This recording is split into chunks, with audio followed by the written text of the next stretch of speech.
Hello, my name's Gavin. This is Genre Books. It's not a Tuesday, but it's still Tag Tuesday in my heart. And the tag today is the Extreme Weather Book Tag. This tag was created by Literary Michelle 2025 and I was tagged last week, perhaps the week before, by Cliff at Cliff's Dark Gems. Prompt number 1. How do you think an extreme weather event, such as a hurricane, tornado, or blizzard, impacts the plot of a book? I think that really depends on the type of book. Is this a book about catastrophe? The World in Winter, for example, or Deluge by S. Fowler Wright, or another Deluge novel which I've got coming up this month, I hope. With books like this, the massive catastrophe is rather front loaded and we are dealing with the aftermath, or alternatively building up to the big event, so the weather becomes the main plot point. The weather might not be a plot point at all, but just adds to the aura of the piece. Think of the storm in King Lear. King Lear is not about a storm, but the storm really adds something, heightens other plot points. Is the weather event something which just drives the plot along or resolves the plot? Think of the tornado in Wizard of Oz. Now, I would call that a Deus Ex Machina, but I don't know whether that is actually a Deus Ex Machina, because is a Deus Ex Machina just something that resolves a plot point, whereas obviously in the Wizard of Oz it really kicks everything off. But the Wizard of Oz and the tornado in the Wizard of Oz, memorable although it is not what you're supposed to take away from the story. Prompt number 2. Name a book you've enjoyed where some kind of natural disaster or storm played a role in the story. Well, I'm going to think a little bit laterally and I'm going to pick Frankenstein. I honestly can't remember whether the electrical storm that reanimates him is in the book or just in the films. But I'm not going to talk about that storm. I'm going to talk about the natural disaster, the volcano, which meant the year in which it was written was known as the year without a summer, because the Shelleys and Byron and Polidori all holed up in the Villa Diodati in Geneva, outside Geneva. Had the weather been good, would have just been walking around the mountains and having, a great romantic fun time. The weather was terrible, so they stayed in and wrote some stories. Prompt number 3. Have you ever experienced a weather event that had a lasting impact on you or was a memorable event in your life? I don't think there was one. Not one sort of particular weather event that's had that impact. I've lived most of my life in the UK, and we don't go for extreme weather so much, just the occasional thunderstorm, wet summers and wet winters. Increasingly, heat waves. Increasingly in this country, once in a century events are beginning to happen once every year or so.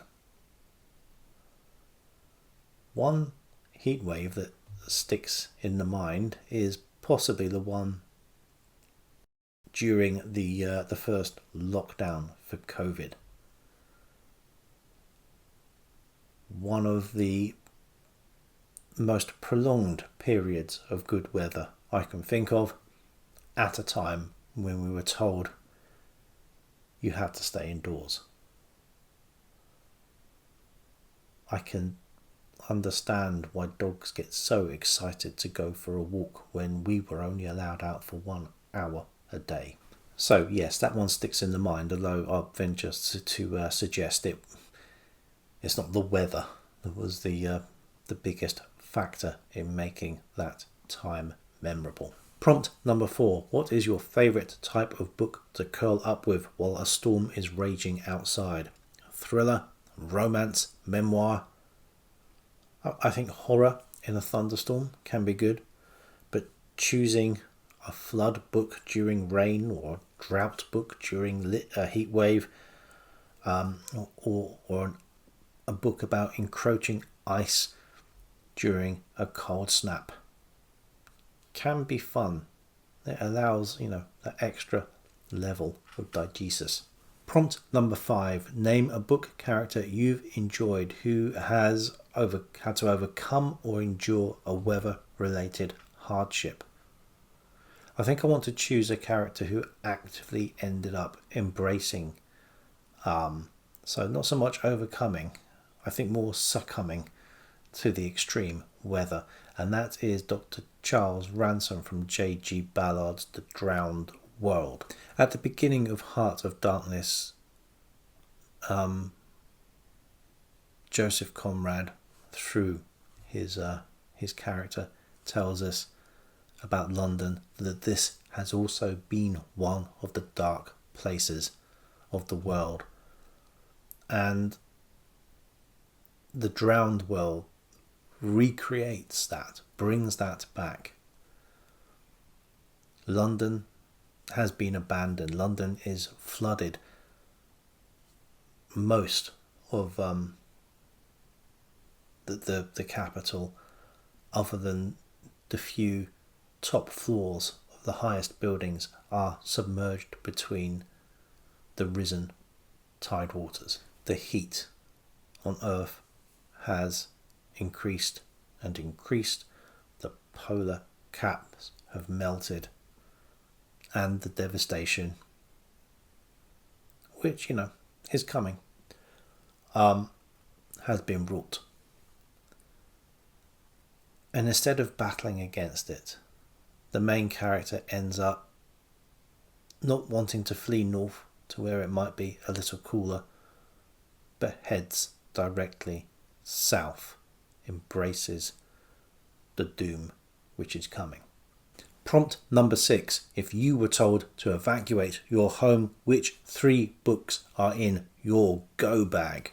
This one absolutely would be, and if it was only one book, this would be the book to go. I know it's a battered old paperback, but it is signed to me from Arthur C. Clarke, so I'm not leaving that behind. I will probably take The 1001 Nights, if I can fit all 4 volumes of it in, because that's the big book I'm reading at the moment and will be reading for the next year. And I'm taking my Kindle because that's got lots of books on it. I don't care if you think that's cheating. This is my fire and I'll evacuate how I want to. Prompt number 7. If you were writing a novel and had to use one of the following: hurricane, blizzard, tornado or wildfire in the story, which would you use and why? I think fire is the most dramatic. You can ride out the remaining events there, but not conflagration. You're not escaping that one by hunkering down. And it's a great metaphor too. So yeah, I think I'll go with fire. Prompt number 8. Is there a book on your current TBR that features some kind of inclement weather or natural disaster? On my immediate TBR, yes, there is. I hope to get to this during Garb August. This looks like some stupid fun. However, I recently read a book by Dorian Lynskey called Everything Must Go, Stories We Tell Each Other About the End of the World. And there is a lot in there, a lot of works cited which I have added to my TBR. So some of those, including Darkness by Lord Byron, The Poison Cloud by Hugh Owen, The Comet by S. Austin Jr., Tom's a Cold by John Collier, By the Waters of Babylon by Stephen Vincent Benet, The Wind from Nowhere by J.G. Ballard, Ice by Anna Kavan, and quite a few works by Kim Stanley Robinson. It's a shame that climate change is not something that lends itself to narrative fiction. It happens so slowly, you can't make a compelling narrative out of it for a work of fiction, yet it happens so inexorably that not being able to tell stories about it causes issues. And when you try to shoehorn it into a story, you make it so unbelievable as to make it unbelievable. Metaphor might be quite good, but oftentimes you are trying to convince people who can't tell the difference between climate change and the weather where they are right now. So people have their work cut out for them. I think I might give some serious thought to that go bag. But thanks to Michelle for creating this tag, thanks to Cliff for tagging me, and until next time, bye.